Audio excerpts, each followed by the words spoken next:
here I am in Camp Shoresh, and I fell. And obviously, I had to go through therapy. I couldn't work. I couldn't drive. My children were like beside themselves. Like, Ma, you didn't like go zip lining and fall. You didn't fall off a horse. Like, this is so embarrassing. Can we tell a better story? Like, my mother broke her arm walking off the sidewalk. Not so glorious.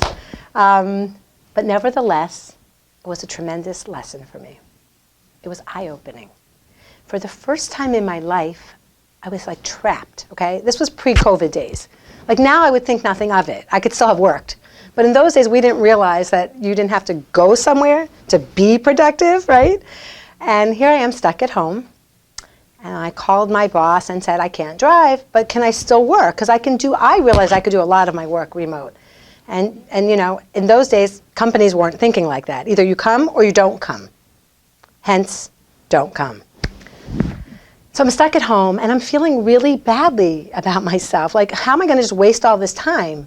You know, it might be a dream to be stuck home, but that's if you're healthy and you have your hands and your feet. I was painful. I couldn't be organizing things. That wasn't where my mind was.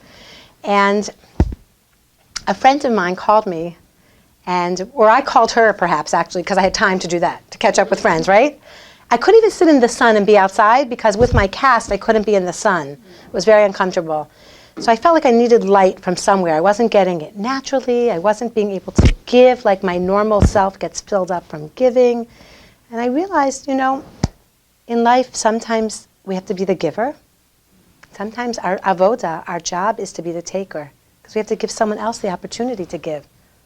It can't always be me giving, right? Now I need to take. My friends helped me. They made Shabbos. I did my grocery shopping. I had no drivers home at the time.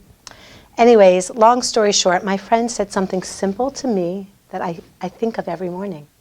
She says, Chaya, why is it not good enough for you? If it's good enough for Hashem, every day when you wake up, you say, Modeh ani, like we just said, Lefanecha, Melech Chai V'Kayam. What's good enough for HaKadosh Baruch Hu? That He returned your neshama. Our neshama is back. Dayenu. That should be alone itself worth it for your day. Your day is fulfilled that you're here. That you woke up, your neshama is back. It's our choice now what we want to do with that. Our purpose is to be here, that our neshama is here.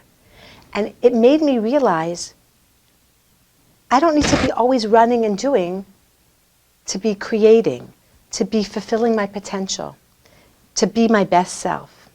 And that if it was good enough for HaKadosh Baruch Hu, that He returns my neshama, my soul, it should be good enough for me.